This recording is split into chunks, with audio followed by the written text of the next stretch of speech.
Hi everyone, it's John from What Up. Welcome back to another video. In this video we have a couple of pieces of news to go through. The first one is a possible reveal of one of Rosamund Pike costumes on the Wheel of Time set, and the other one is Taylor Napier did a Q&A the other day on Instagram, much like a lot of the stars from the show have been doing lately, and he did answer a few Wheel of Time based questions, and we'll go through those as well. Now in my community section today, I am featuring Brigitte Silverbow. She is a Twitter of Time content creator that makes the most amazing cross-stitch art. So if you've already seen the video and you want to skip right to the community section, I've left a link in the description box down below. You can go there and check her out. Before we get started though, spoiler warning. In this video, I will be talking about some scenes from New Spring as well as The Eye of the World. We will not get into any plot details or anything really in-depth about the books, but it may spoil some things for you if you haven't read those books yet, so be forewarned. Alright, let's get on to the video. Rosamund Pike as Moiraine? Maybe? Kinda? Sorta? I hope. Now this picture made its rounds on Twitter and Instagram a few days ago. I'm not 100% sure that it's her on set because we have no official confirmation of that, so this is going to be some speculation on my part. I'm going to go with that. It is her on set because she looks just like Moiraine. I mean, when I was 9 years old, first reading The Eye of the World, when it very first came out, this is how I pictured Moiraine in my head. So, friggin-tastic job. I'm pretty impressed. Now, we know that Cairhien ladies wear very high necklines, very dark colors. They wear their hair in big elaborate curls on top of their head, and they wear a jewel in the middle of the forehead called Kisera. Now, we don't see the big elaborate curls and stuff on top of her head, but Moiraine didn't have that in the books either. She did have the jewel pendant she wore in the middle of her forehead, the Kisera. However, we don't see that in this picture, so I don't believe she's in full costume for it, because she does wear that quite often in the books, and she uses it as a focus for the One Power to do certain tricks with. But we have the high neckline, we have the dark blue colors. We can't see if she's wearing a cloak or anything. We know that she's wearing a dress similar to this when she meets the boys and the girls in Emond's Field at the very first of the book, and she's also wearing a sky blue cloak that goes with it. I don't see that here, but that doesn't mean it's not her. She is in a medieval type setting. There is looks to be castle walls or maybe church walls behind her. They're made of big, blocks. I would say if I had to put money on this, I'd bet that this is her on set as Moiraine, and I am thoroughly impressed. Now, I know that our first real looks at the characters in costume is probably going to come via Amazon in the way of a press release, super HD images, very very set up photo shoot. But this is still really neat. I'm not going to lie to you. This is pretty cool. So for Wheel of Time fans, this is neat. This could be potentially our first look at a character in costume, other than the leaked production still we've seen a few months ago. So this could be our first look at Moiraine. This is amazing. Now, I want to talk a little bit about how excited I am about that, and how not excited that a lot of people are about this. So, when I say that Amazon's first press release with all the characters and costumes is probably going to be a big to-do with HD images and stuff, that's going to be for a reason. Because if every Wheel of Time fan watched the show probably wouldn't make enough money to make it into the second or third season. That's just the way it is. And that's if all of us get together and watched it. There's not enough of us to support a show of this size and scope and the amount of money they're throwing at it. It's going to be something similar to Game of Thrones. We're going to have a core audience that is big fans, and they've read the books, and they're going to pick it apart and love every minute of it or hate every minute of it, depending on how you look at it. And then you'll have everyone else that watches it because it's a very big budget, very amazing, cool-looking fantasy show. And I think the majority of Amazon viewers are going to be people like that. So people like my wife, for example. She watched Game of Thrones. She loved Game of Thrones. She never read the books. She hasn't read the Wheel of Time series. She will watch the Wheel of Time with me. She's already said that. And she's kind of excited for it because it's another big budget, really cool looking show. Something like other shows like that right now that are coming out that are really cool looking and really neat. But she is not invested in the source material behind it, so she'll enjoy the show for what it is. So for her to see something like this, she would look at it and go, "Man, it's okay. It's a picture." But a big press release with everybody in costume and stuff like that, that's really neat and cool. She would go, "Okay, that catches her interest and catches her eye." And I think that a lot of potential fans for the show are not going to be very impressed by leaks, little pictures like this. They'll be impressed by the big to-do where they show everything and they show things off properly.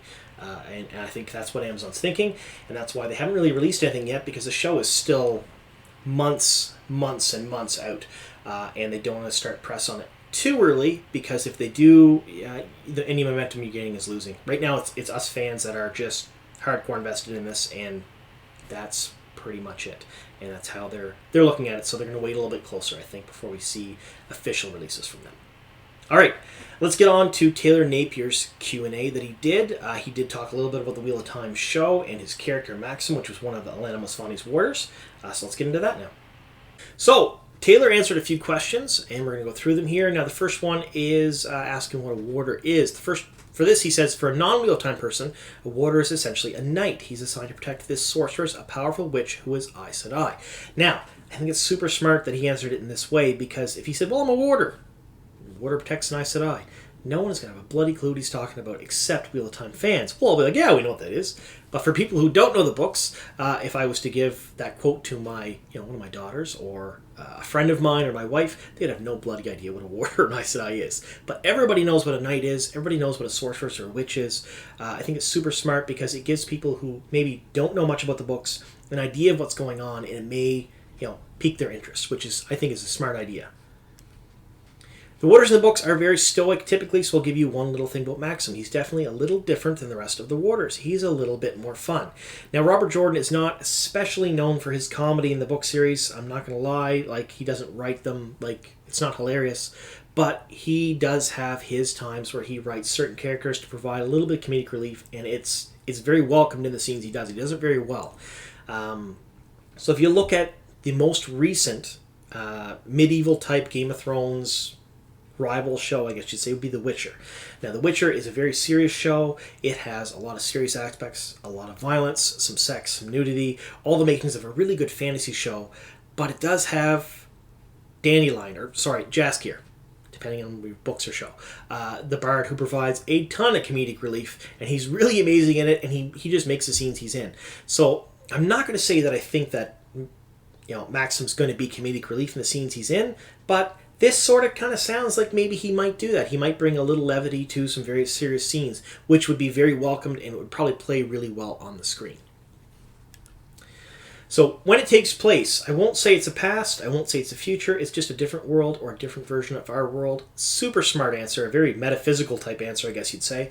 But there's been a lot of speculation that, time's a wheel and everything repeats itself over and over again. And we technically, in our age right now, where we're at, with no magic, no nothing else, we have none of those things, it's just normal life for us, could be a small part of the turning of the wheel at some point or another. So answering it like this, it makes sense. I mean, a little bit out there for me, but makes sense. So, what did he have to do for the show? He learned how to ride a horse. No big shock there. Everyone in the show is going to have to ride a horse because that's how they get around. You're going to sit in a wagon and ride a horse. I learned how to use a spear. That's interesting because in the book series, a lot of warders, not all of them, but a lot of warders fight with swords, and that's their weapon of choice. I mean, when they train with different types of weapons, of course, and there has been a few instances in the books where you find out that certain warders and certain people are masters of multiple types of weapons. But generally, it's accepted that warders would normally wear a sword and usually wear swords and use swords in battle. So saying here he's using a spear, which is neat to see because that opens up for a whole realm of possibilities for fighting. Now, I've said before that I think, and this is speculation on my part, that Alanna and her warders are going to show up in flashbacks to New Spring.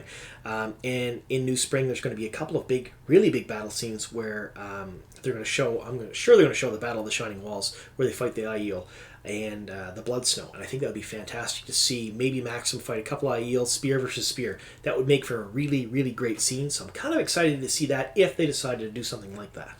But I think it's neat that they're showing him, or he's saying that he's using a spear. So I had to do a lot of fight training, a lot of stunt training, which is not terribly surprising. He's a warder, and his job is going to be very physical in its nature. This last little bit, though, I speak in a British accent on the show.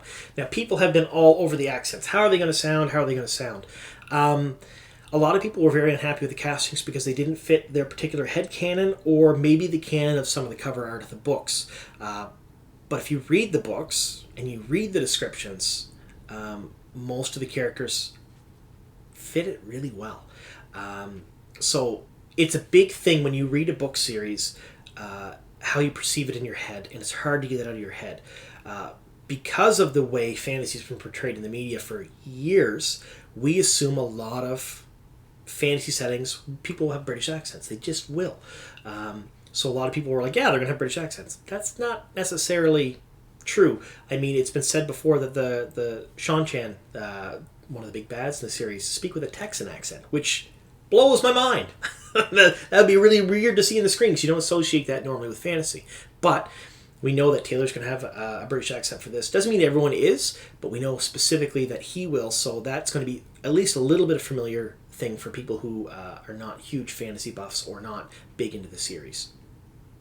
All right, so that's all of that. Before we get to the community section, I do want to mention a couple of things first. First things first, I want to thank you all for watching the episodes I'm putting out and subscribing to the channel. You guys are fantastic. The channel will be 6 months old next week, and we have almost 1,800 subscribers. That's, to me, crazy. Personally, to me. My goal was to eventually try to get 1,000. So thank you very much, guys. I appreciate it. As long as you guys keep watching the videos and keep liking what I'm doing, I will keep doing this because I think it's a lot of fun, especially in today's world where, there's really not much else going on right now. Second thing is, if you do like what I'm doing here, please, please, please click that like button. Leave a comment down below. Let me know how you think I'm doing in the videos, anything you would like to see, if you like the explaining series I'm running or not. If you don't like it, if you like the source of news that I'm doing, or if anything you'd like to see a little bit different, please let me know. Constructive criticism is welcomed.